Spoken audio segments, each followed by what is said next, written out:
Well so good evening to all of you. मेरी आवाज clear आ रही है सभी को? बोलिए यस सर, बोलो फटाफट।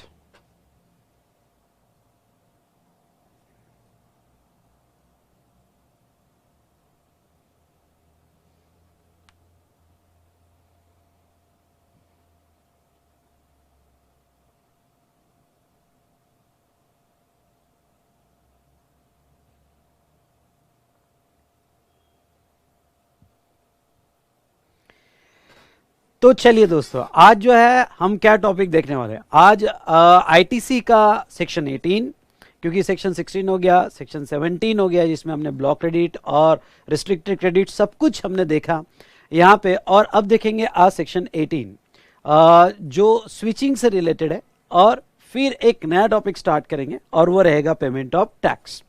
जो भी स्टूडेंट फर्स्ट टाइम ये सेशन देख रहे होंगे तो मैं पहले ही कह देता हूं कि आपको नोट्स कैसे मिलेगा, जिसकी सारी जानकारी मैंने लेक्चर 00 या लेक्चर 01 में दिया है। इसके पहले के सारे टॉपिक्स आपको मिल जाएंगे चैप्टर वाइज रिवीजन सीरीज में। डिस्क्रिप्शन में प्लेलिस्ट जरूर देखिएगा, प्लेलिस्ट में सारा कुछ आपको मिल जाएगा। एज वेल एज यहाँ टेलीग्राम लिंक भी आप ज्वाइन कीजिएगा।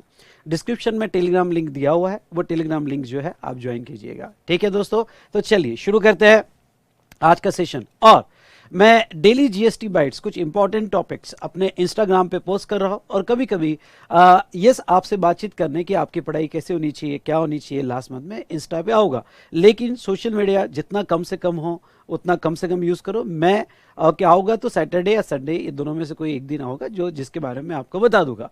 तो आपको मेरा इंस्टा ज्वाइन करना है, और मेरा इंस्टा जो है वो है CA_Vishal_भट्टड़।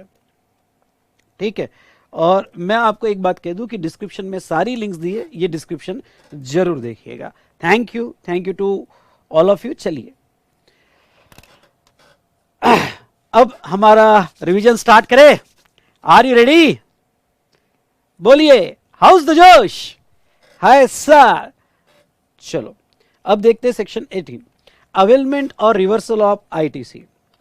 अवेलमेंट और रिवर्सल ऑफ आईटीसी यहां पे यस दोस्तों, सबसे पहले हम देखेंगे सेक्शन 18(1) और 18(2) जो बात करता है अवेलमेंट ऑफ आईटीसी की, और उसके बाद में यहाँ पे 18(3) जो एक ट्रांजिशन फेज के लिए है, और फिर हम देखेंगे 18(4).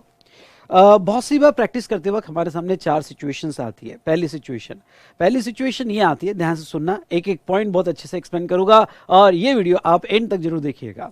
तो सेक्शन 18 में सबसे पहले ये सिचुएशन आती है कि कोई जीएसटी में रजिस्ट्रेशन वॉलंटरी लेना चाहता है, ओके, या लायबल फॉर रजिस्ट्रेशन है। तो पहले दो सिचुएशन मैं क्रिएट कर रहा हूं कि you are liable for registration under section 22, मतलब आपका थ्रेशोल्ड क्रॉस हो गया 10 लाख, 20 लाख, 40 लाख, और अब आप रजिस्ट्रेशन करवा रहे हो। या सेकंड जो है, यहां पे आप कंपलसरी रजिस्ट्रेशन में आ गए हो। अब लॉ क्या कहता है? सेक्शन 18(1)(a) कहता है कि अगर आप जो है यहां पे लायबल फॉर रजिस्ट्रेशन में हो और आप 30 डेज में रजिस्ट्रेशन करवा लेते हो, ये बहुत इंपॉर्टेंट है, 30 डेज में रजिस्ट्रेशन करवा लेते हो, तो वो सिचुएशन में हम आईटीसी के कुछ बेनिफिट्स आपको देंगे। अब या फिर आप वॉलंटरी रजिस्ट्रेशन करवाते हो, तो वॉलंटरी रजिस्ट्रेशन में जब आपकी आरसी आएगी उस दिन कुछ होगा। अब देखो उन्होंने क्या कहा, गवर्नमेंट ने कहा कि देखो जब तक आप थ्रेशोल्ड में थे या नॉन रजिस्टर्ड थे आपको आईटीसी नहीं दिया। क्योंकि सेक्शन 16(1) के हिसाब से रजिस्टर्ड पर्सन ही आईटीसी ले सकता है। इसलिए जब तक आपका टर्नओवर 10 लाख, 20 लाख या 40 लाख होगा, थ्रेशोल्ड में होगा, या आप अनरजिस्टर्ड थे, उस पीरियड में आपने ना इनपुट कैपिटल गुड्स और इनपुट सर्विस जो भी परचेस किया होगा उसका आपने आईटीसी नहीं लिया।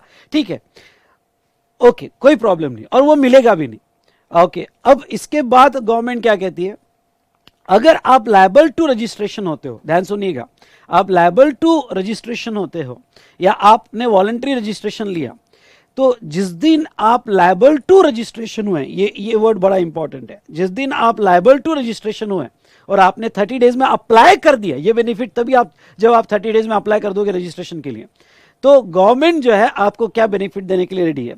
गवर्नमेंट कहती है कि जिस दिन आप स्विच हो रहे हो फ्रॉम अनरजिस्टर्ड टू रजिस्टर्ड, उसके पहले दिन, आई रिपीट, उसके पहले दिन, whatever the input in stock, उस दिन स्टॉक इनपुट का स्टॉक लो, inputs in semi finish goods यानी आपका WIP और input contain in finish goods which are in stock, ऐसे फिनिश गुड जो स्टॉक में उसके इनपुट्स, आपको इनपुट्स का क्रेडिट अलाउ कर दिया जाएगा।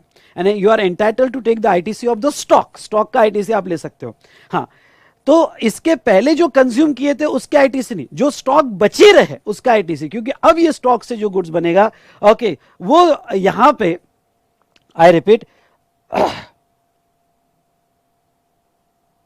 ओके तो यहां पे जो स्टॉक आपका गुड्स बचेगा वो स्टॉक का क्रेडिट दिया है, क्योंकि उससे अब टैक्सेबल गुड्स बनने वाले। पर ख्याल रहे ये दो सिचुएशन में, जो रजिस्ट्रेशन वाली सिचुएशन है लायबल टू या वॉलंटरी सिचुएशन, वॉलंटरी रजिस्ट्रेशन, इसमें सिर्फ इनपुट का ही स्टॉक का क्रेडिट है, कैपिटल गुड्स के स्टॉक का क्रेडिट नहीं मिलेगा। मतलब ये हुआ कि अनरजिस्टर्ड पीरियड में अगर आपने कोई कैपिटल गुड्स खरीदा है तो आपको कभी ITC नहीं मिलेगी, not now not in future. इसलिए लोग क्या करते हैं, प्लानिंग करते हैं कि बहुत बड़ा हेवी मशीनरी है तो वो क्या करते हैं, वो पहले ही यहाँ पे रजिस्ट्रेशन ले लेते हैं, वॉलंटरी रजिस्ट्रेशन ले लेते हैं, सो दैट कैपिटल गुड्स का क्रेडिट ले सके। लेकिन स्विचिंग जिस दिन स्विच हुआ उसके पहले दिन ओनली इनपुट का ही क्रेडिट आपको मिलेगा।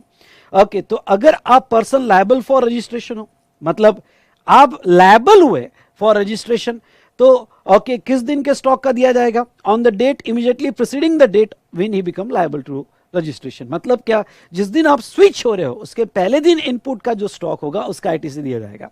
और अगर आप वॉलंटरी रजिस्ट्रेशन में हो, आपने वॉलंटरी रजिस्ट्रेशन किया, तो जिस दिन आपकी RC आएगी, रजिस्ट्रेशन आएगा, ओके RC आएगी, उसके पहले दिन जो है ओके जो स्टॉक रहेगा इनपुट्स का उसका ITC दिया जाएगा।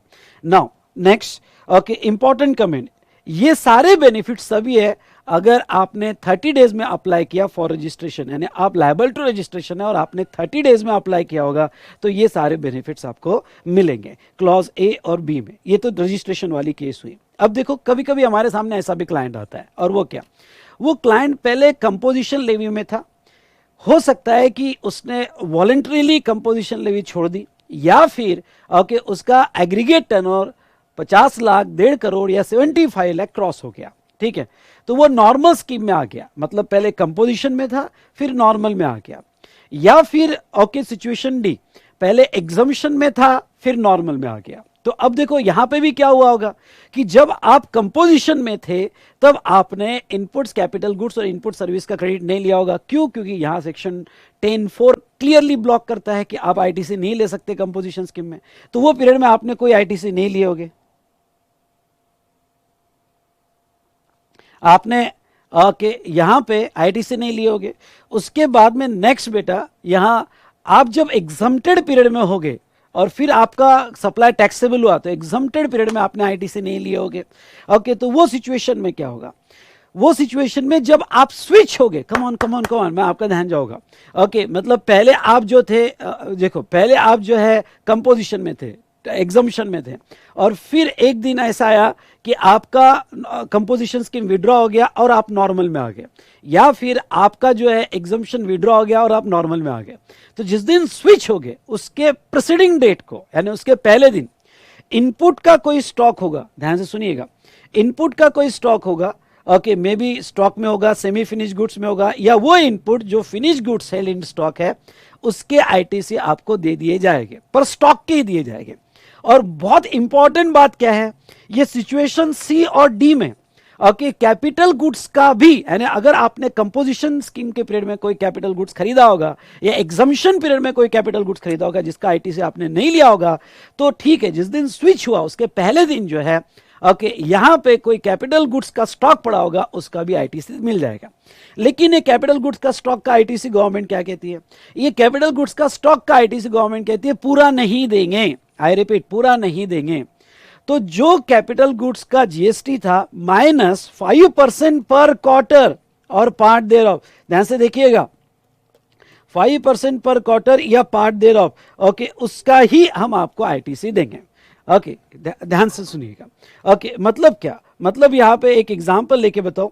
ओके 5% यानी ITC -5% पर क्वार्टर या पार्ट देयर ऑफ, मतलब आपने कैपिटल गुड्स खरीदा और आपने कैपिटल गुड्स खरीदा, एग्जांपल लो 10th जनवरी ओके 22 को आपने कैपिटल गुड्स खरीदा। चलो उसके बाद में आपने ये कैपिटल गुड्स खरीदा तो इसके ऊपर जीएसटी जो था वो जीएसटी 5 लाख रुपए था।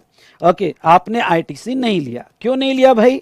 क्योंकि ये कैपिटल गुड्स यहाँ पे कंपोजिशन स्कीम के लिए या एग्जाम के लिए था, इसलिए आपने उसका आईटीसी नहीं लिया।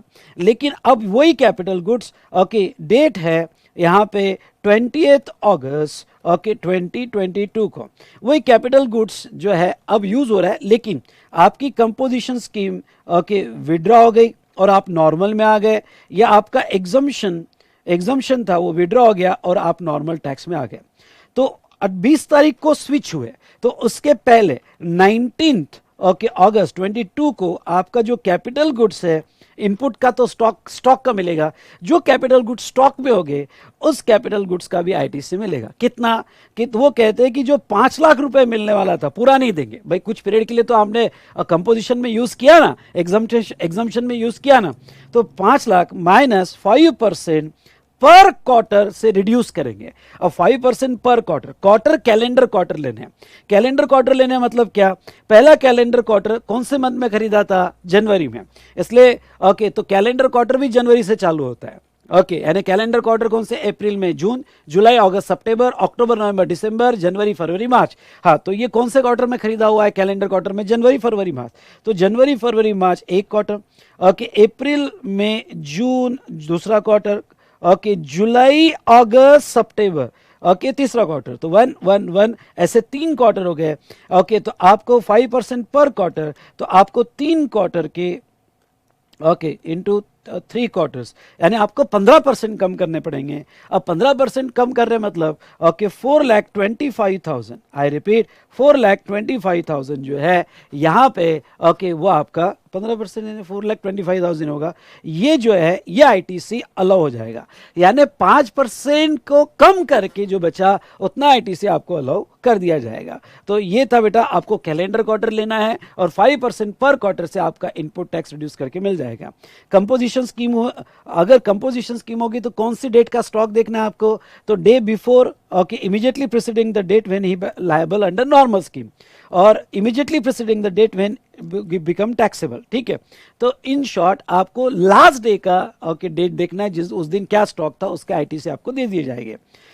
डिक्लेरेशन आपको फाइल करना पड़ेगा विद इन 30 डेज, और अगर 2 लाख के ऊपर यह अमाउंट होगी आपकी सी और डी क्लॉज में, ध्यान सुनिएगा, सी और डी क्लॉज में अगर आपकी अमाउंट 2 लाख के ऊपर होगी तो सीए का आपका सर्टिफिकेट लगेगा। चलिए, ये तो हमने देखा, पर वेरी वेरी इंपॉर्टेंट पॉइंट, और वो इंपॉर्टेंट पॉइंट क्या है? सेक्शन 18(2) कहता है person is entitled to take ITC if supply of inputs or capital goods person is not entitled to take ITC of inputs or capital goods if supply of that inputs or capital goods after expiry of the date issue of tax invoice। मतलब क्या?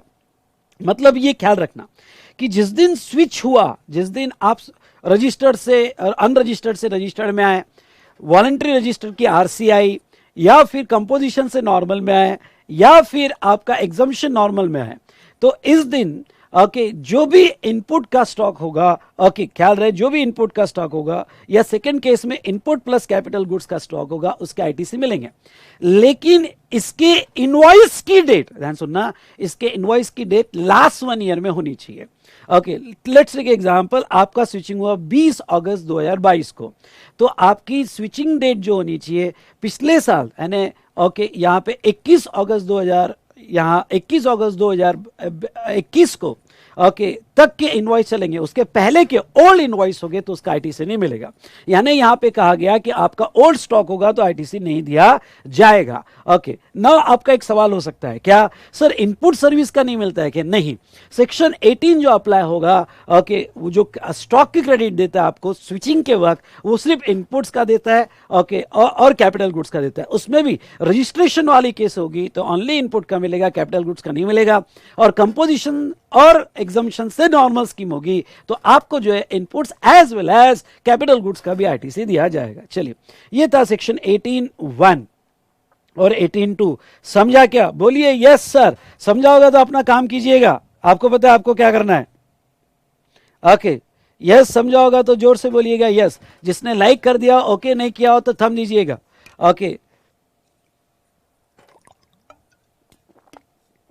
समझा होगा तो like करके बताओ, like already कर दिया होगा तो थंब देके बताओ।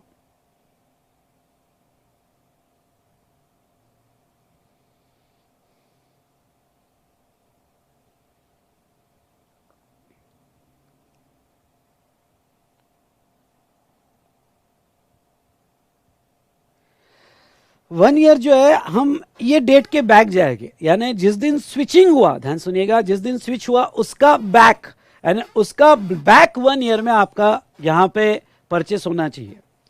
उसके पहले का परचेस होगा तो आईटीसी नहीं मिलेगा।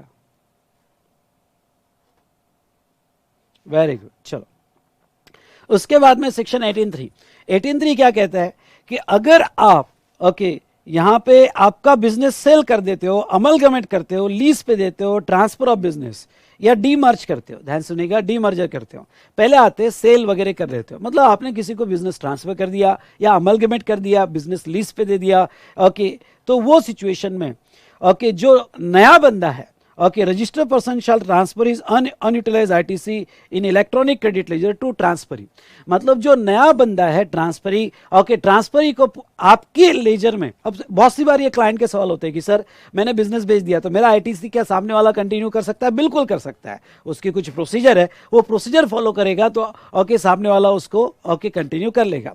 उसके बाद में इन केस ऑफ डीमर्जर, ध्यान सुनिएगा, डीमर्जर मतलब क्या होता है? डीमर्जर मतलब आपकी बहुत सारी ब्रांचेस है, बहुत सारे यूनिट्स है, उसमें का एक यूनिट आप बेच रहे हो, पूरा बिजनेस नहीं बेच रहे हो, एक यूनिट बेच रहे हो। तो आप अगर अपना एक यूनिट बेच रहे हो तो क्या जो भी वो आपका नया यूनिट खरीद रहा है, डीमर्ज यूनिट, क्या उसको वो आपका आईटीसी ले पाएगा क्या? यस, लेकिन in proportion to value of asset, in proportion to value of asset, और value of asset means value of entire asset of the business whether they are not input tax credit has been availed thereon। मतलब क्या, आपकी total asset आपने ITC लिया हो या ना लिया हो, उसमें बिल्डिंग, कार वगैरह जो भी सब कुछ लिया जाएगा, आपकी जो टोटल असेट है वो असेट में से आपने कितनी असेट वो यूनिट के साथ सामने वाले बंदे को दे दी है, डीमर्ज कर दी है, उसके बेस पे उसके अपोर्शन में आप अपना क्रेडिट शिफ्ट कर सकते हो। इससे रिलेटेड मैंने आपके रेगुलर बुक में यहाँ पे एक क्लैरिफिकेशन भी दिया था, वो क्लैरिफिकेशन जरूर पढ़ना और यहाँ लिख देना कि also refer clarification in regular notes. और आपको अगर उस क्लैरिफिकेशन के कुछ इंपॉर्टेंट पॉइंट्स लिखना है तो यहाँ स्टिकी नोट्स अटैच कर देना। तो जो असेट आपने ट्रांसफर की वो प्रोपोर्शनेट में आपको आईटीसी ट्रांसफर करते आएगा। हाँ, लेकिन इसकी बेसिक मिनिमम कंडीशंस क्या है? There is a specific provision for transfer of liability. मतलब क्या, जो नए बंदे को आपने सेल किया, ट्रांसफर किया या फिर अमलगमेंट किया या फिर आपने डीमर्ज किया, उसने सारी लायबिलिटीज एक्सेप्ट करनी चाहिए। ये बहुत इंपॉर्टेंट कंडीशन है, सारी लायबिलिटीज एक्सेप्ट करनी चाहिए। साथ साथ में डिक्लेरेशन आईटीसी 02 में होना चाहिए, सर्टिफिकेशन होना चाहिए सीएसीएमए का कि भाई क्रेडिट प्रॉपर उसको दिए गए, acceptance of transfer credit by transferee on common portal, और लास्ट इनपुट्स और capital goods so transfer are duly accounted by transferee in his books of account. मतलब जो ट्रांसफर यानी लेने वाला, तो जो भी हमने इनपुट्स और कैपिटल गुड्स उसको ट्रांसफर किए, उसने प्रॉपर अपने बुक्स ऑफ अकाउंट में वो सारा अकाउंटिंग किया हुआ है। अगर ये चारों कंडीशन फुलफिल करते हो तो आप क्रेडिट शिफ्ट कर सकते हो, ये सेक्शन 18(3) कहता है। चलो उसके बाद में रिवर्सल ऑफ क्रेडिट, दोनों में डिफरेंस आपको बता देता हूं। अवेलमेंट ऑफ क्रेडिट मतलब हमने स्टॉक के क्रेडिट लिए, जो स्टॉक पड़े थे उसके क्रेडिट लिए, और रिवर्सल ऑफ क्रेडिट यानी क्या कि जो स्टॉक के क्रेडिट है वो रिवर्स करना पड़ता है। अब रिवर्स कब करना पड़ा है? बिल्कुल उल्टी सिचुएशन ले लो, उल्टी सिचुएशन ले लो। मतलब क्या, हम पहले अनरजिस्टर्ड थे, ध्यान सुनिएगा, हम पहले अनरजिस्टर्ड थे फिर रजिस्टर्ड हुए। ऐसा भी हो सकता है कि पहले रजिस्टर्ड हुए, रजिस्टर्ड थे, फिर हमने रजिस्ट्रेशन कैंसिल कर दिया क्योंकि आपका टर्नओवर 20 लाख से नीचे चले गया, अब छोटा बिजनेस हो गया तो आपने रजिस्ट्रेशन कैंसिल कर दिया होगा, बिजनेस कंटिन्यू कर रहे हो पर कैंसिल कर दिया होगा। या फिर ये उल्टी केस ले लो, पहले आप नॉर्मल स्कीम में थे फिर कंपोजिशन में आ गए, क्योंकि कंपोजिशन स्कीम तो आप हर साल चेक करते हो। If aggregate turnover of presiding financial year does not exceeds year 1.5 या 75 या 50 लाख तो आपको कंपोजिशन स्कीम मिल जाती है। या उल्टा ले लो, पहले आप टैक्सेबल थे फिर एग्जम्पशन में आ गए।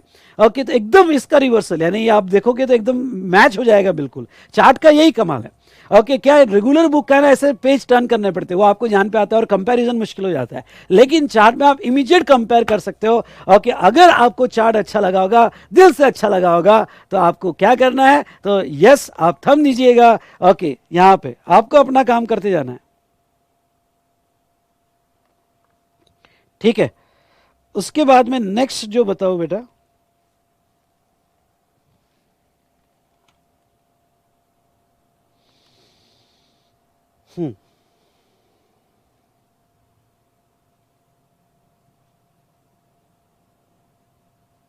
एक minute,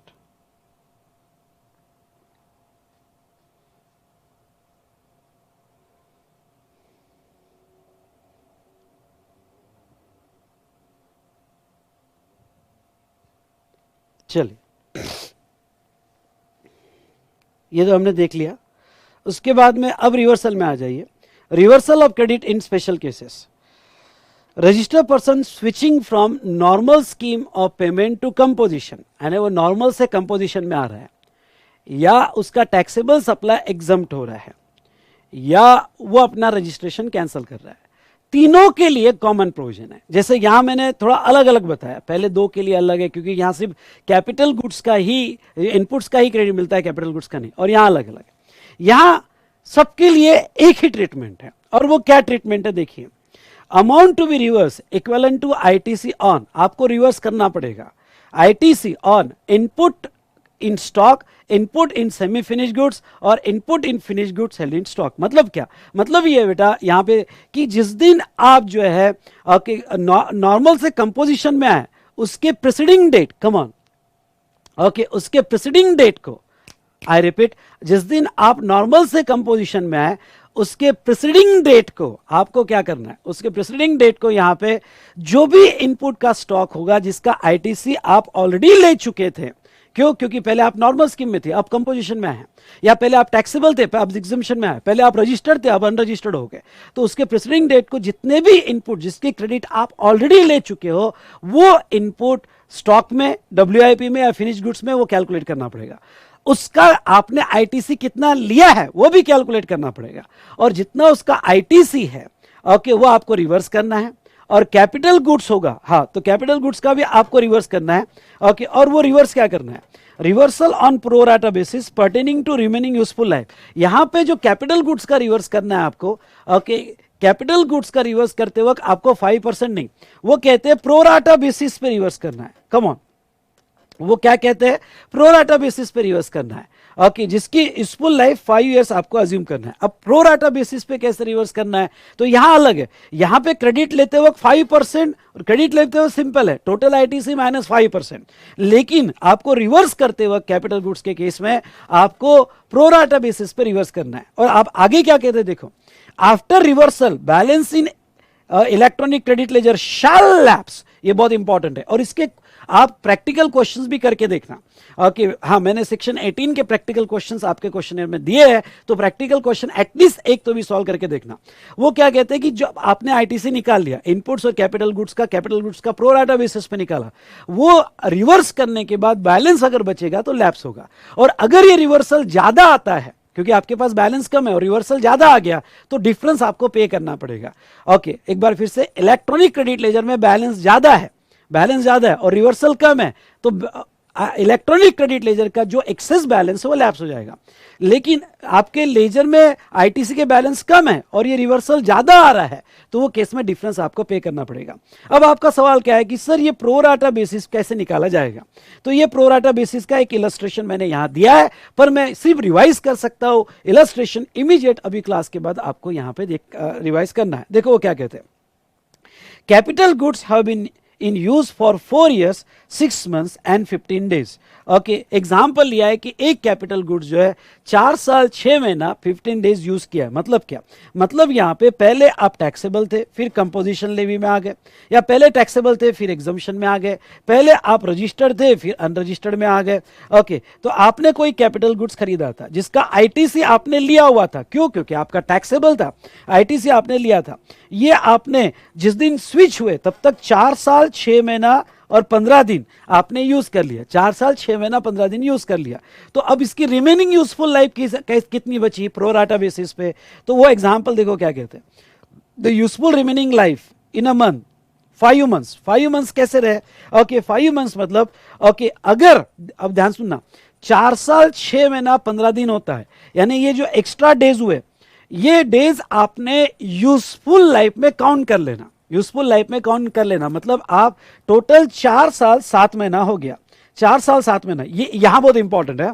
okay, extra days round up forward में कर लेना, यानी 4 साल 7 महीना हो गया। हमको लाइफ कितनी अज्यूम करनी है? 5 ईयर्स। 5 ईयर्स यानी कितने हुए? 60 मंथ्स। 60 मंथ में से यहां पे यानी 5 ईयर्स 4 ईयर्स 7 मंथ्स हो गए। ओके, तो 4 ईयर्स 7 मंथ्स हो गए, तो बचे कितने? 5 मंथ्स। तो आपकी रिमेनिंग यूजफुल लाइफ कितनी बची? 5 मंथ्स। तो अब वो 5 मंथ्स के हिसाब से, जैसे इसका आईटीसी समझ लो 5 लाख रुपए था, तो कैपिटल गुड्स का आपको कितना रिवर्स करना है?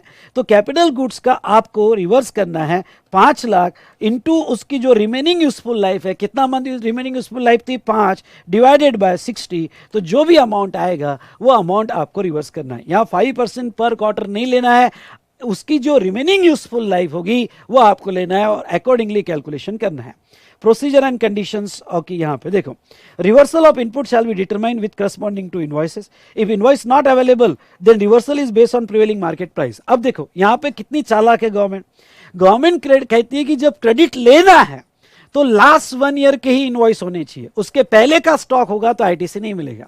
लेकिन जब क्रेडिट रिवर्स करना है और बैलेंस लैप्स करवाना है, सुनो, जब क्रेडिट रिवर्स करना है और बैलेंस लैप्स करवाना है तो लास्ट 1 ईयर नहीं, यानी यहां गवर्नमेंट कहती है रिवर्सल के लिए या लैप्स के लिए या पेमेंट के लिए आपने अगर 4 साल पहले भी खरीदा होगा, 5 साल पहले भी खरीदा होगा, तो सभी स्टॉक का रिवर्सल होगा। हाँ, सभी स्टॉक का रिवर्सल होगा। गवर्नमेंट की चालाकी देखो कितना है, यानी जब रिवर्स करने हैं तो फिर 1 साल नहीं, कोई भी स्टॉक हो।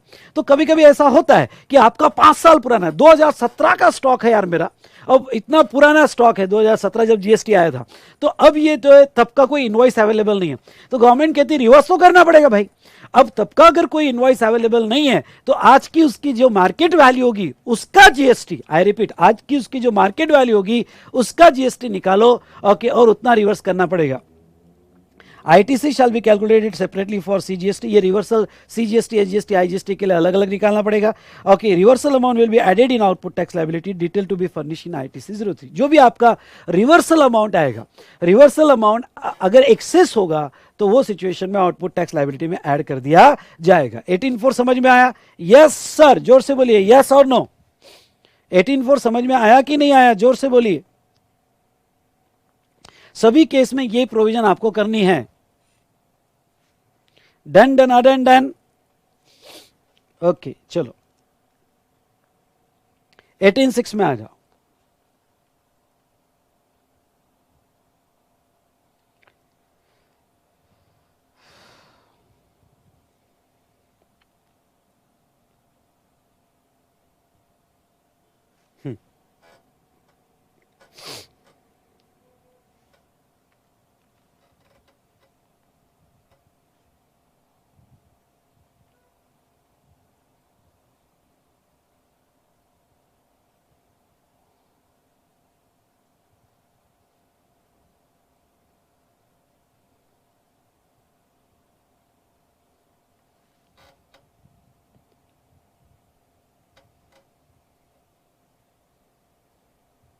ओके, चलिए,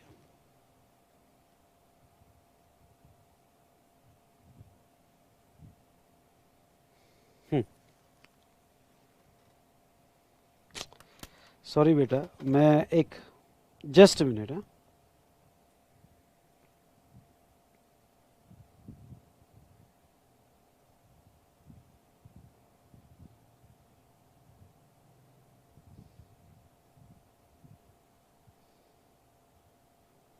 जस्ट 1 मिनट बेटा, बस हो गया।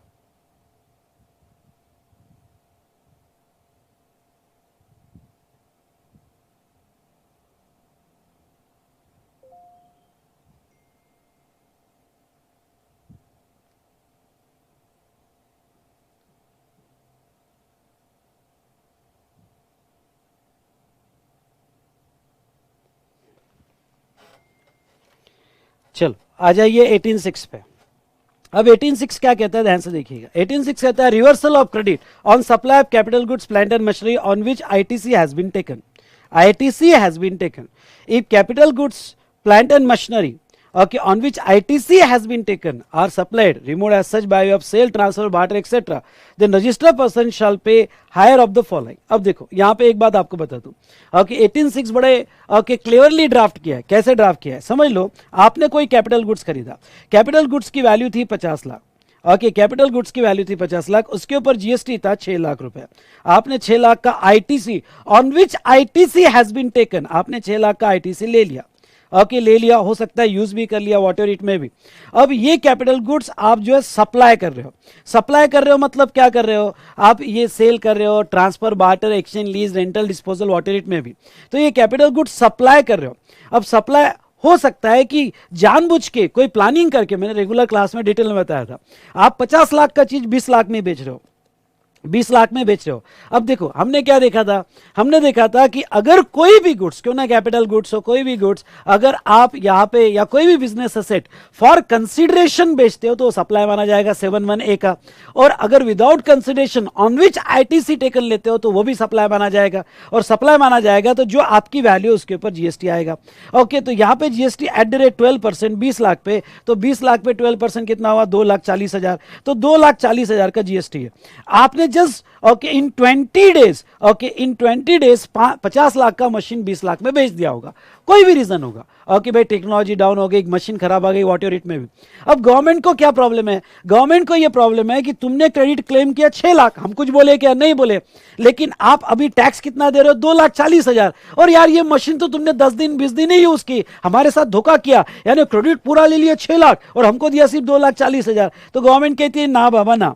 ओके यहां पे गवर्नमेंट के क्या कहती है, गवर्नमेंट ये कहती है कि जो आपकी ओके कोई भी capital goods, plant and machinery, जो आपकी टीवी होगी उसका जीएसटी यानी 2,40,000. तो ये जो 2,40,000 ऑप्शन वन और ओके जितना आपने क्रेडिट लिया, कितना लिया बाबा आपने क्रेडिट 6 लाख, तो 6 lakh minus okay 6 lakh minus okay यहां पे 5% पर क्वार्टर.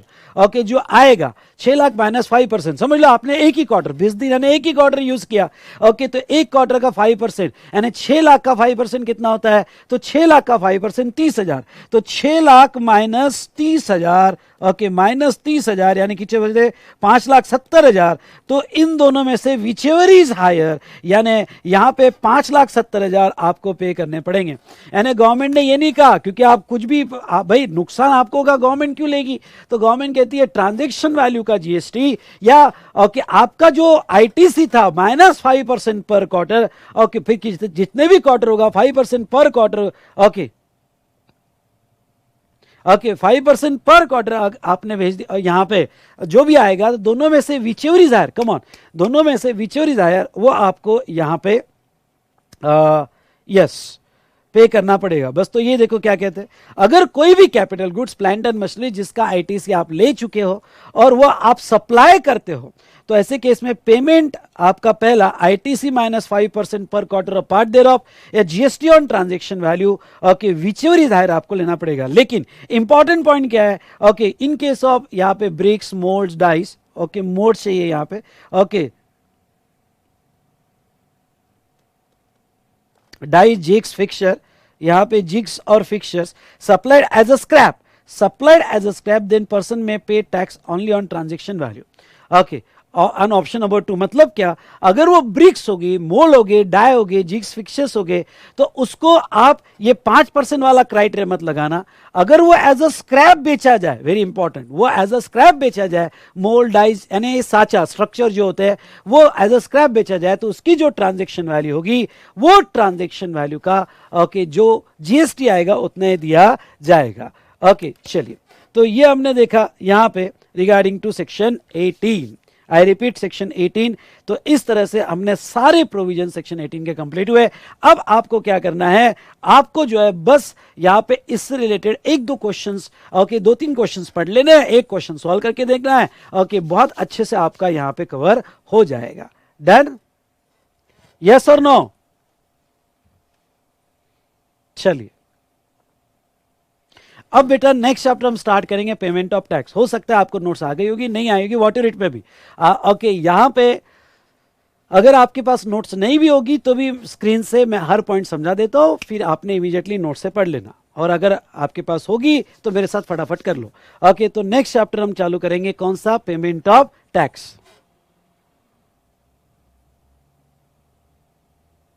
तो चलिए अब हम स्टार्ट करते हैं पेमेंट ऑफ टैक्स।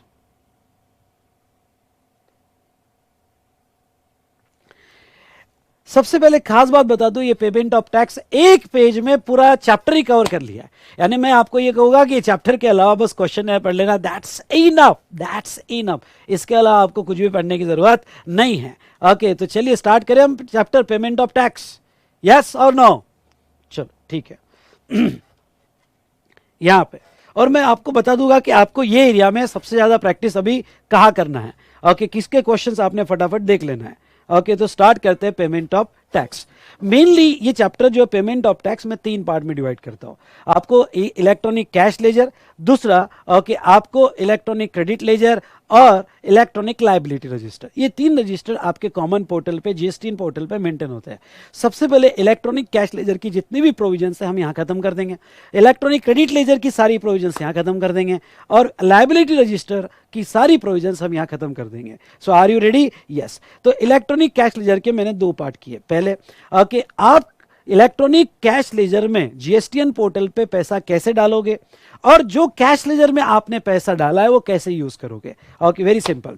ओके, आपको जब भी जीएसटी पेमेंट करने हैं थ्रू चालान, तो वो डायरेक्ट टैक्स के अगेंस्ट में नहीं होते। आपका पैसा जो कॉमन पोर्टल पे एक लेजर मेंटेन करता है गवर्नमेंट, उसमें जमा होता है, उसको कहा जाता है इलेक्ट्रॉनिक कैश लेजर, जिसमें आप जो पैसा डाल सकते हो वो इंटरनेट बैंकिंग या आप डेबिट क्रेडिट कार्ड या एनईएफटी या आरटीजीएस, ये चारों में से कोई भी मोड में आप डाल सकते हो, जिसमें पेमेंट जो होगा आपका एक चालान होता है, चालान पीएमटी 06 चालान होता है, जिसके बारे में हम आगे पढ़ेंगे, और इसके थ्रू आप जो है पैसा डाल सकते हो। ओके, पीएमटी 06 चालान, और ये जो 4 मोड में, वेरी इंपॉर्टेंट पॉइंट, ये 4 मोड में जब आप पैसा डालोगे तो उसके लिए कोई मॉनेटरी लिमिट नहीं है, आप कितना भी डाल सकते हो, 1 रुपए से लेके तो करोड़ों रुपए आप ओके ये मोड के थ्रू डाल सकते हो। सर इसका क्या रिलेवेंस है बताता हूं थोड़ा आगे। हाँ, आपने जो कैश लेजर में पैसा जमा किया है वो किसके लिए यूज कर सकते हो? तो देखो नॉर्मली क्या होता है, आपकी जो टोटल टैक्स लायबिलिटी आएगी माइनस क्रेडिट, जो क्रेडिट होगा आपको टेबल याद होगा, तो total output tax less ITC, तो नेट जो बचेगा वो आपको कैश लेजर के थ्रू पे करना पड़ेगा, तो आप उसको यूज करोगे ये कैश लेजर को। तो ये कैश लेजर कौन से पेमेंट के लिए यूज होगा? जो आपको नेट टैक्स देना है आफ्टर क्रेडिट टैक्स के लिए, इंटरेस्ट पेमेंट की लायबिलिटी होगी तो उसके लिए। तो बेटा यहां पे टैक्स, इंटरेस्ट लायबिलिटी, पेनल्टी होगी या कोई फीस होगी या कोई एनी अदर पेमेंट, मतलब इन सिंपल वर्ड आपका कैश लेजर सारे पेमेंट्स के लिए यूज कर लिया जाता है। ओके, अब आप जो पेमेंट करते हो चालान के थ्रू करते हो, पीएमटी 06 चालान। ओके, और चालान जो है ऑनलाइन जनरेट होती है और ऑनलाइन आप पेमेंट करते हो। लेकिन एक कंसेप्ट मैं यहां एक्सप्लेन करना चाहूंगा, और वो है OTC, over the counter. Okay, ये ओटीसी ओवर द काउंटर क्या कंसेप्ट है? मतलब कभी कभी क्या आपका कोई बैंक अकाउंट नहीं होगा, ओके, और आप बैंक में जाके चालान लेते हो, और वो चालान वहां बैंक के क्लार्क को देते हो या वहां कोई ऑफिसर को देते हो कि भाई मुझे जीएसटी पेमेंट करना है। तो अगर आप ऑनलाइन नहीं दे रहे हो, बैंक में जाके आप जो है चालान दे रहे हो, तो वो सिर्फ अलाउड है, एमसीक्यू क्वेश्चन के लिए इंपॉर्टेंट, वो सिर्फ अलाउड है 10,000 तक, 10,000 पर चालान पर टैक्स पीरियड ही अलाउड होगा, उससे ज्यादा नहीं। अब आपको इंपॉर्टेंट समझेगा, यानी ये 4 मोड से पे करना है तो अनलिमिटेड, कोई रिस्ट्रिक्शन नहीं है, 1 रुपए से लेकर करोड़ रुपए तक। लेकिन आप अगर बैंक में जाके ओवर द काउंटर पे कर रहे हो, ऑनलाइन पे नहीं कर रहे हो, तो 10,000 मैक्सिमम 10,000 के ऊपर टैक्स नहीं होना चाहिए। लेकिन उसके एक्सेप्शन क्या है, एग्जाम में आ सकते हैं ऐसे छुपे हुए क्वेश्चन कि जहां हम 10,000 के ऊपर भी ओवर द काउंटर कर सकते हैं, लिखना है तो लिख देना ओवर द काउंटर कर सकते हैं। तो 3 केस में, अगर वो गवर्नमेंट डिपार्टमेंट होगा, यानी गवर्नमेंट डिपार्टमेंट खुद टैक्स देना चाहता है, यहाँ पे प्रॉपर ऑफिसर या other authorise proper officer tax देना चाहते हैं, तो वो सिचुएशन में यहाँ पे आप 10,000 के ऊपर भी दे सकते हो ओवर द काउंटर।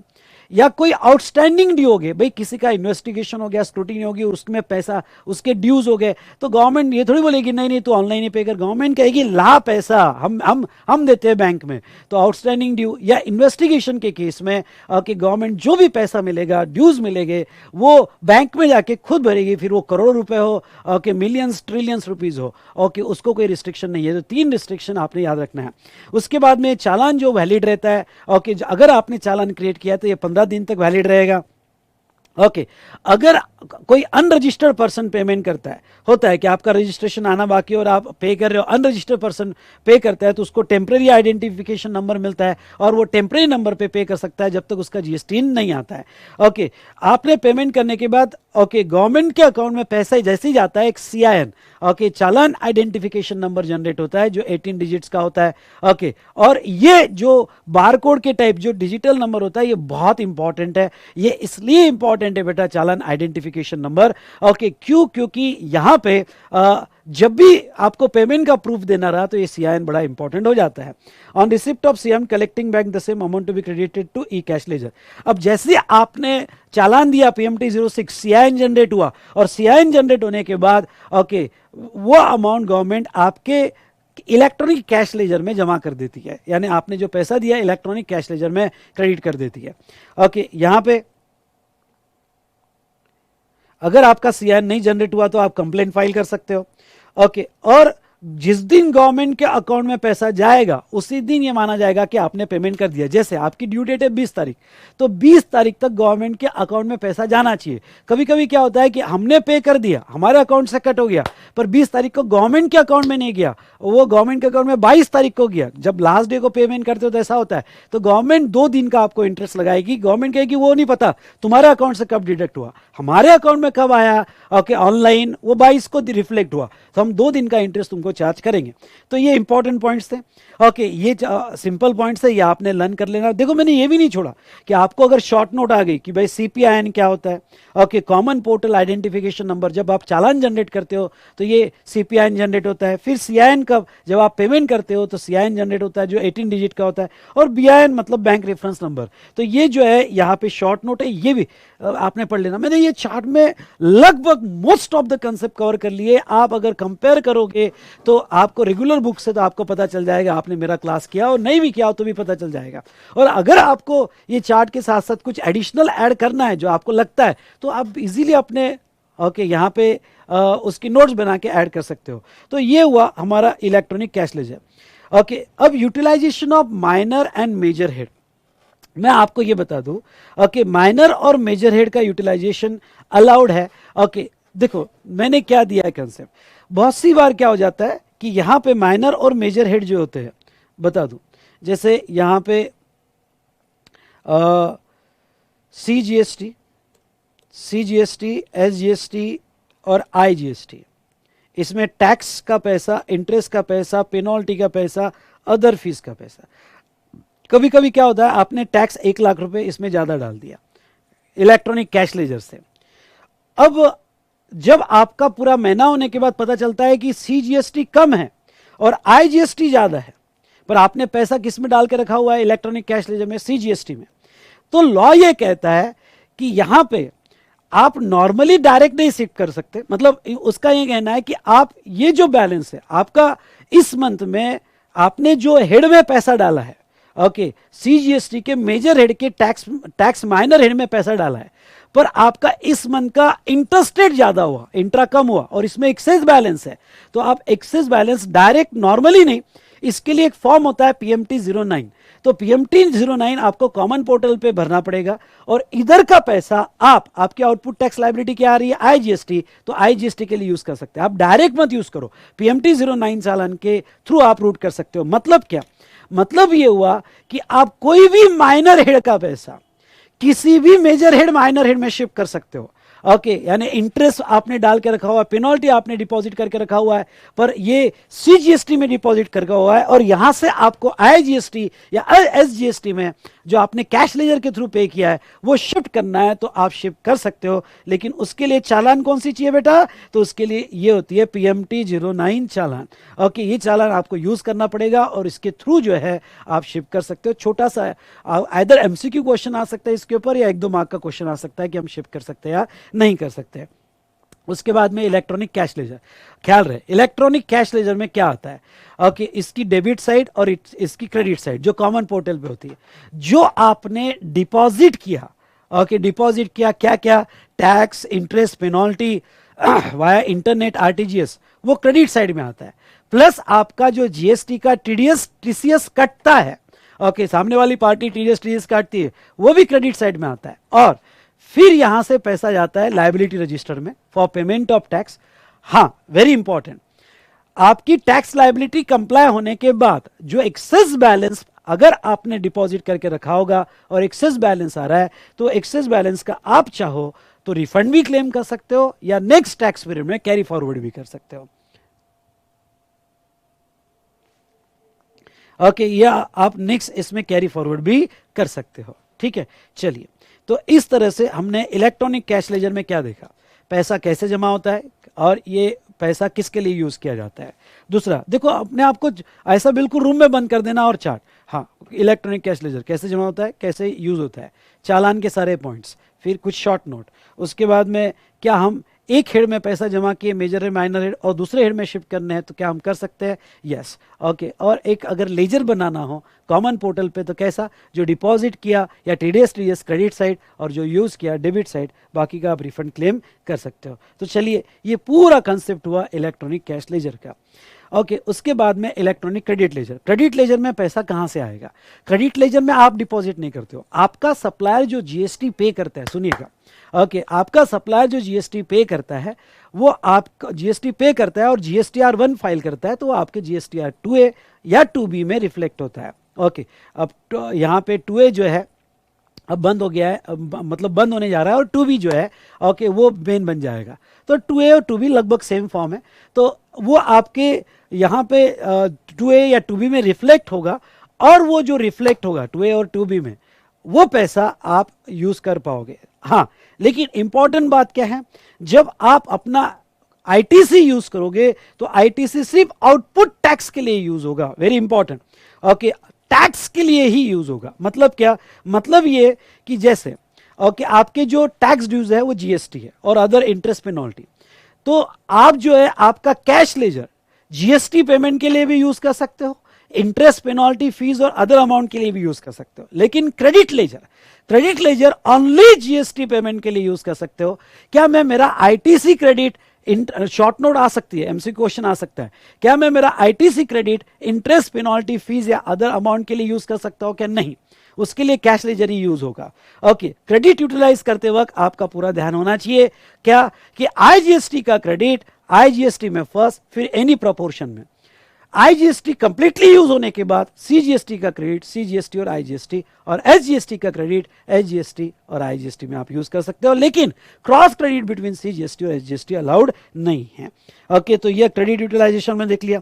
चलो, तो क्रेडिट की, इलेक्ट्रॉनिक क्रेडिट लेजर की सारी बातें हो गई कि वो किसके लिए यूज होगा, कैसे होगा, ठीक है। उसके बाद में यहां पे इलेक्ट्रॉनिक क्रेडिट लेजर, ध्यान से सुनिएगा, यहां पे इलेक्ट्रॉनिक क्रेडिट लेजर, इसकी जो क्रेडिट साइड है, ये क्रेडिट साइड यहां पे जो आपने टैक्स सेल्फ असेस किया, ध्यान सुनिएगा, सेल्फ असेस मतलब ये जो आपके जीएसटी या 2A या 2B में आया, ओके, और आपके eligible ITC as per section 17 as per 16 by law आप 3B में क्लेम कर रहे हो। अभी सेल्फ असेस मतलब जो रिफ्लेक्ट हुआ और आप 3B में ब्लॉक क्रेडिट हटा के सभी कंडीशन फुलफिल करके 3B में क्लेम करते हो कि मुझे इतना आईटीसी मिलेगा, वो इतना क्रेडिट साइड में जाएगा, और फिर वो आपकी जो लायबिलिटी होगी okay for payment of output tax, उसके लिए यूज किया जाएगा। एक कंसेप्ट देखते हैं, रिफंड। ओके, अब समझ लो मेरा कैश लेजर में, ध्यान सुनिएगा, मेरा कैश लेजर में या क्रेडिट लेजर में एक्सेस बैलेंस है। कैश लेजर में मैंने पैसा ऑलरेडी बहुत डिपॉजिट करके रखा हुआ है और मेरे टैक्स ड्यूज क्लियर हो गए हैं, ओके, और बैलेंस एक्सेस पड़ा है, या मेरे क्रेडिट लेजर में मेरे पास बहुत सारा एक्सेस क्रेडिट है।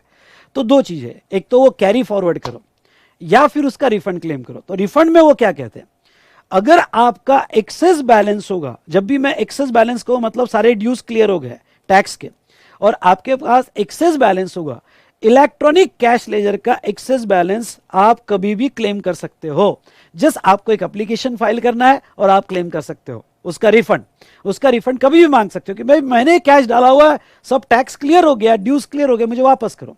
लेकिन आपके इलेक्ट्रॉनिक क्रेडिट लेजर के बैलेंस हो गए, इन सिंपल वर्ड आपके आईटीसी के एक्सेस क्रेडिट हो गए, आपने परचेसेस ज्यादा कर लिए, एक्सेस क्रेडिट हो गए, तो आईटीसी के एक्सेस क्रेडिट का रिफंड नहीं मिलता है। आई रिपीट, एक्सेस क्रेडिट का रिफंड नहीं मिलता है, बस ये दो ही केस में मिलता है। और कौन से दो केस में मिलता है? जीरो रेट सप्लाई मतलब एक्सपोर्ट सप्लाई, एसईजेड सप्लाई, और inverted tax structure. Inverted tax structure मतलब क्या बेटा? Output tax rate is lower than input tax rate. मतलब आपका आउटपुट टैक्स रेट 10% है, सॉरी 12% है, इनपुट 28 है, तो ऐसे केस में उसको इन्वर्टेड कहते हैं।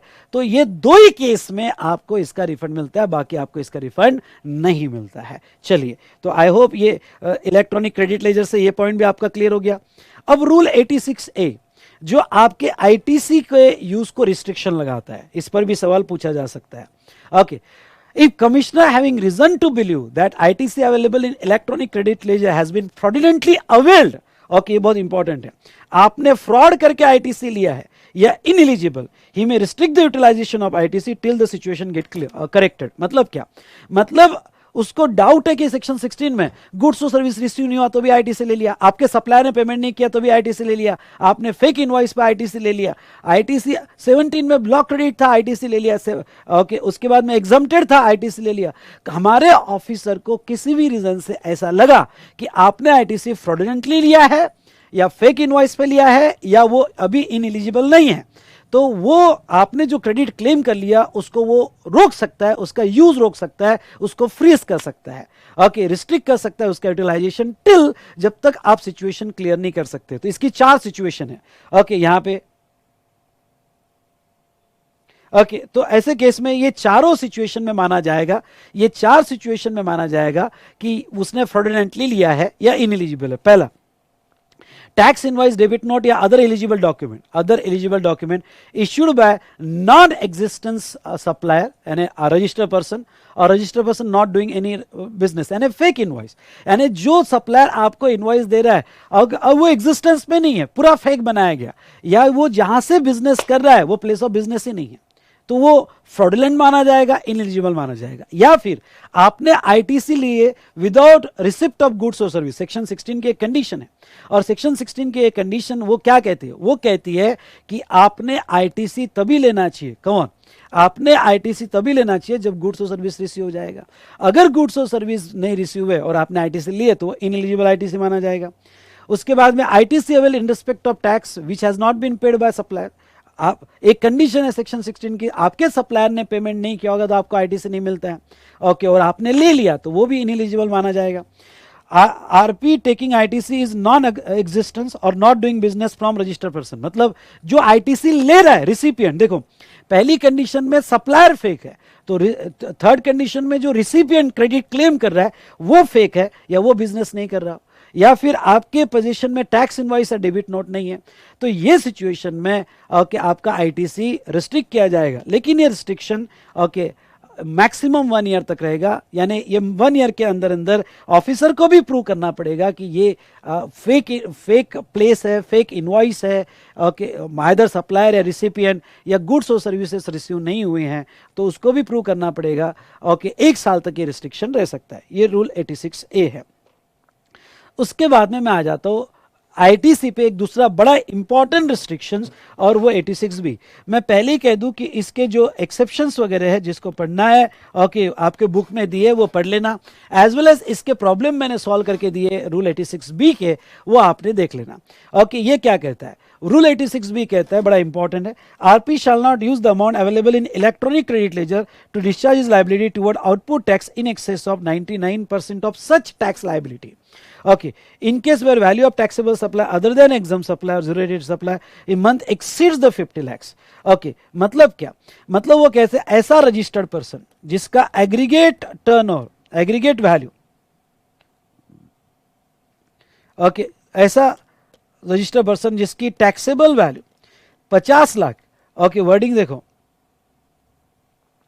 50 लाख से ज्यादा है, एक्सीड्स 50 lakhs, ठीक है, एक्सीड्स 50 lakhs, उसको ये रिस्ट्रिक्शन लागू होगा। रिस्ट्रिक्शन क्या है? ओके, बहुत सी बार आपके पास आईटीसी गुड्स का या सर्विस का आईटीसी ज्यादा होता है, गवर्नमेंट यहां पे थोड़ा ओके छिंदी चोरी कर रही है, आपके पास 50 लाख का आईटीसी है और आपका जो आउटवर्ड सप्लाई ओके यहां 30 लाख ही आ रहा है, तो ऐसे लोगों का जिसकी, ये सबको लागू नहीं होगा, पहली कंडीशन जिसकी टैक्सेबल वैल्यू 50 लाख के ऊपर होगी उस टैक्स पीरियड की, उस टैक्स पीरियड की 50 लाख के ऊपर होगी, ओके, उनको ये रिस्ट्रिक्शन लागू होगा।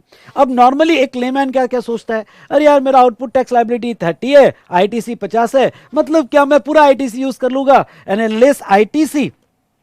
लेस आईटीसी आप पूरा यूज कर लोगे क्योंकि आपके पास इनफ बैलेंस है। ओके, तो आउटपुट टैक्स क्या हुआ, नील, आउटपुट टैक्स क्या हुआ, नील। अरे वाह वाह क्या अच्छा हुआ, मुझे कुछ भी नहीं देना है। गवर्नमेंट कहती है ना मुन्ना ना, ऐसा नहीं होगा। अगर तेरा उस टैक्सेबल पीरियड का टैक्सेबल वैल्यू जो है 50 लाख से ज्यादा होगा तो तुझे ये शर्त से जाना पड़ेगा कि तू क्रेडिट पूरा नहीं यूज कर सकता। ओके, तेरी जो आउटपुट टैक्स लायबिलिटी है, ख्याल रहे आउटपुट टैक्स लायबिलिटी है, इसका 99% ही तू यूज कर पाएगा। सॉरी,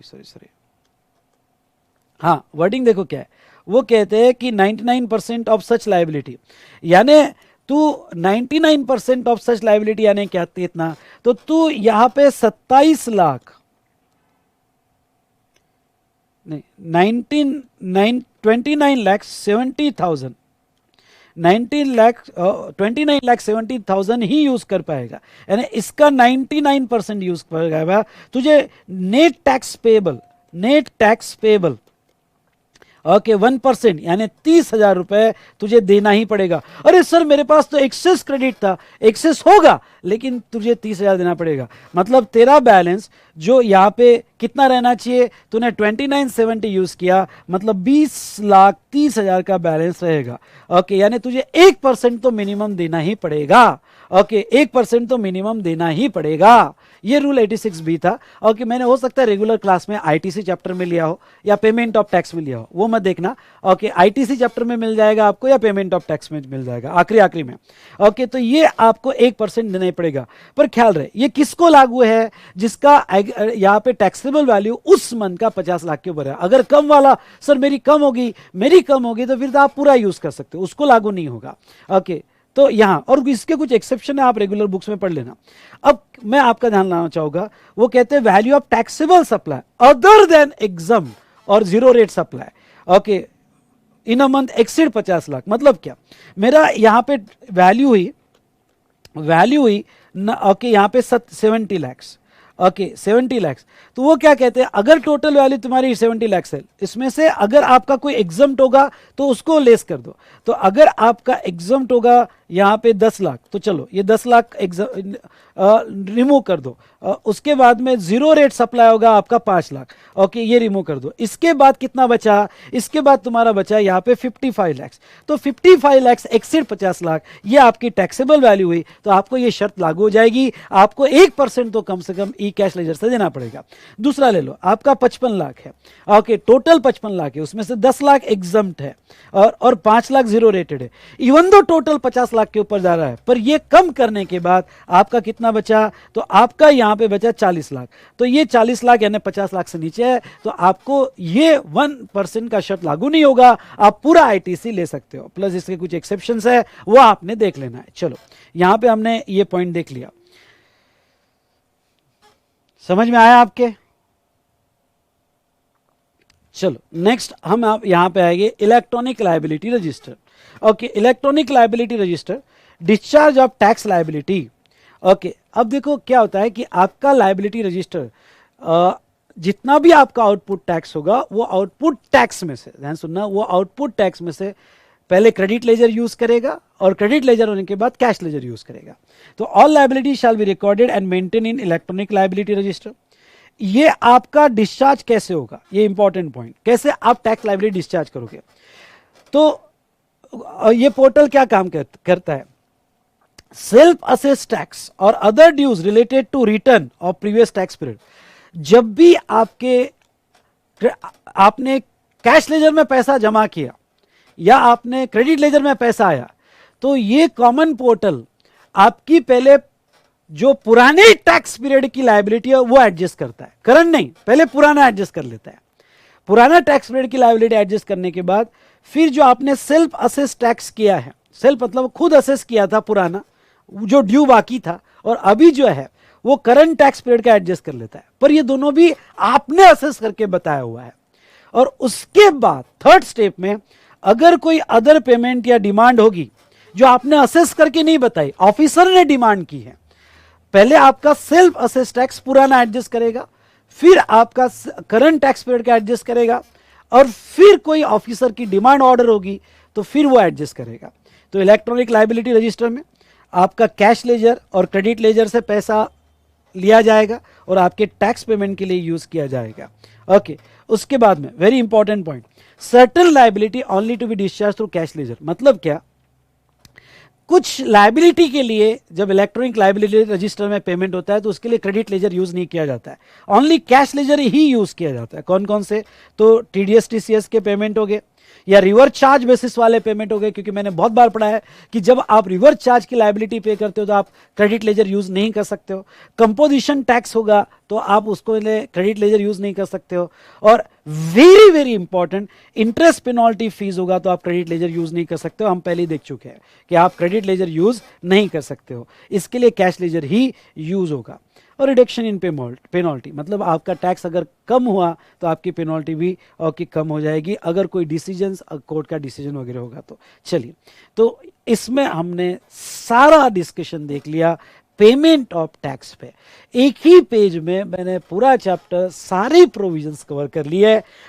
यहाँ पे मैं बस इतना ही कहूँगा कि ये और क्वेश्चन है, that's all, chapter is over. ITC हमने 3-4 पेजेस में खत्म कर दिया। ये देखो, मैं आपको इतना कंसाइज करके दे रहा हूँ कि यहाँ पे आप मुझे याद करोगे कि यस, डे बिफोर एग्जामिनेशन फटाफट आपने चार्ट देख लिए, कुछ इंपॉर्टेंट क्वेश्चंस देख लिए, ओके, कुछ इंपॉर्टेंट आरटीपी के क्वेश्चंस देख लिए, that's all, it's over. Okay, तो समझा क्या, आपको समझ में आया क्या?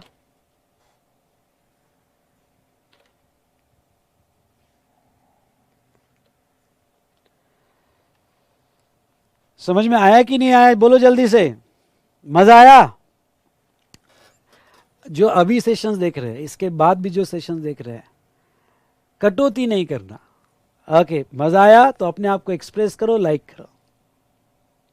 हाँ, सॉरी, एक ये इंपॉर्टेंट प्रोविजन रहेगी, interest on delay payment of tax. देखो भाई, आपने टैक्स कब देना चाहिए? अगर आप मंथली स्कीम में होगे और क्यूआरएमपी स्कीम में होगे। अगर आप मंथली स्कीम में होगे तो अगले महीने के 20 तारीख तक, जब आपका जीएसटीआर 3 भी देना है, और क्यूआरएमपी स्कीम में होगे तो आपको टैक्स मंथली देना है और अगले महीने के 25 तारीख तक। ओके, यानी रिटर्न क्वार्टरली जाएगा पर पेमेंट मंथली जाएगा। अगर पहले दो, first month, okay, second month तो अगले महीने की 25 तारीख, और थर्ड मंथ तो थर्ड मंथ में जब आप जीएसटीआर 3 भी दे रहे हो, फिर वो हो सकता है 22 तारीख, हो सकता है 24 तारीख। ओके, तो जो आपकी जीएसटीआर 3B की डेट होगी वो डेट, तो यहाँ पे 20 तारीख अगले महीने की, और यहाँ पे 25 या फिर थर्ड मंथ की लायबिलिटी जब आप जीएसटीआर 3B दे रहे हो तब आएगा, तो वो आपकी ड्यू डेट रहेगी। तो अगर आपने ड्यू डेट में पेमेंट नहीं किया, क्योंकि आपकी कैश लेजर की लायबिलिटी आ रही थी और आपने पेमेंट नहीं किया, तो 18% पर एनम से आपको इंटरेस्ट लगाया जाएगा। इसके प्रॉब्लम सॉल्व करके जरूर जाना। ओके, और 18% पर एनम कब से? तो next day will be started from the date following the due date of payment. जो भी आपकी ड्यू डेट होगी उसके नेक्स्ट डे से इंटरेस्ट होगा till the actual payment of tax, आपको इंटरेस्ट लगाया जाएगा। नेक्स्ट वेरी वेरी इंपॉर्टेंट, वो क्या? Okay, provided that interest on tax payable shall be levied on that portion of tax that will be debited to electronic cash ledger। मतलब ये हुआ कि आपकी ग्रॉस लायबिलिटी है,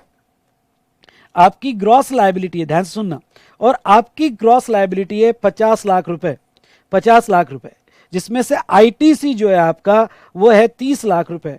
यानी आपकी जो इलेक्ट्रॉनिक क्रेडिट लेजर से देना आएगा, इलेक्ट्रॉनिक कैश लेजर से, तो जो इलेक्ट्रॉनिक कैश लेजर से देना आएगा वो कितना आएगा भाई? वो आएगा 20 लाख रुपए। तो जो आपको इलेक्ट्रॉनिक कैश लेजर को डेबिट करना है उस पर इंटरेस्ट आएगा, यानी आपके ग्रॉस लायबिलिटी पे नहीं आएगा। ये 20 लाख रुपए पे इंटरेस्ट आएगा इंटू 18% इंटू जो भी नंबर ऑफ डेज होगा। समझ लो आप 20 दिन लेट हो गए तो 20 डिवाइडेड बाय 365, अगर तो इस तरह से आपका इंटरेस्ट निकाला जाएगा। लेकिन इसका एक और मीनिंग देखो, और क्या मीनिंग देखो भाई, आपकी दो लायबिलिटी थी। एक लायबिलिटी जो थी वो आपकी आउटपुट टैक्स की लायबिलिटी थी। आउटपुट टैक्स की लायबिलिटी थी, और एक दूसरा आरसीएम की आपकी लायबिलिटी थी। वही आरसीएम में रिवर्स चार्ज, पर वो इनवर्ट सप्लाई की लायबिलिटी थी। अब आपकी आउटपुट टैक्स लायबिलिटी जो है वो है 50 लाख, ओके, और आपका आरसीएम है 5 लाख रुपए, ओके, आपका आरसीएम है 5 लाख रुपए। तो ऐसे सिचुएशन में ध्यान से सुनिएगा, 5 लाख रुपए, तो ये तो आपको मालूम है आपका जो आईटीसी है वो आप आईटीसी यूज करना है, तो आप आरसीएम पेमेंट के लिए यूज नहीं कर सकते।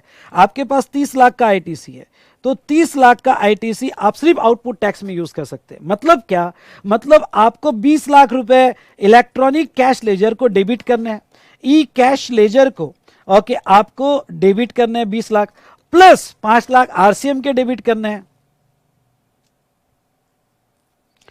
ओके, ये 5 लाख आरसीएम के डेबिट करने हैं। तो इन शॉर्ट आपकी जो लायबिलिटी आएगी, हाँ, ये आईटीसी में आपका आरसीएम का भी आईटीसी कवर हो गया, ठीक है। इन सिंपल वर्ड, आपको इलेक्ट्रॉनिक कैश लेजर से कितना पे करना है, तो आपको 25 लाख पे करना है, तो ये 25 लाख पे इंटरेस्ट निकाला जाएगा। इसलिए एग्जाम में लिखते वक्त नेट लायबिलिटी वर्ड मत यूज करना, क्योंकि नेट लायबिलिटी मतलब फिर हुआ वो तो ये हुआ 20 लाख ही हुआ आपकी नेट लायबिलिटी, नहीं। एग्जाम में वर्ड यूज करना कि जो इलेक्ट्रॉनिक कैश लेजर को डेबिट किया जाएगा, मतलब आपकी output net tax liability plus RCM, ये दोनों का मिला के, ओके, जो इलेक्ट्रॉनिक कैश लेजर को डेबिट होगा उस पर इंटरेस्ट निकाला जाएगा, अगर वो आपने ड्यू डेट को पे नहीं किया हो। डन डना डन डन। इस तरह से हमारा सेक्शन 50 भी खत्म होता है। मजा आ गया आपको? यस और नो? बोलिए जोर से, यस और नो?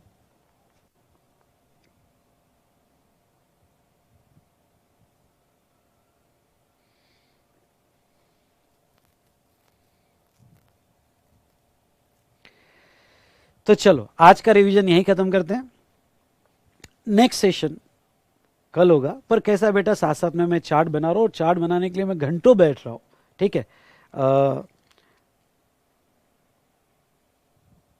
तो ऐसे केस में हो सकता है कि एक आध दिन कम ज़्यादा हो, पर आप अपनी पढ़ाई चालू रखिएगा, सेल्फ स्टडी चालू रखिएगा। ये तो रिवीजन मेरे तरफ से आपको एक्स्ट्रा या सपोर्ट है। डन?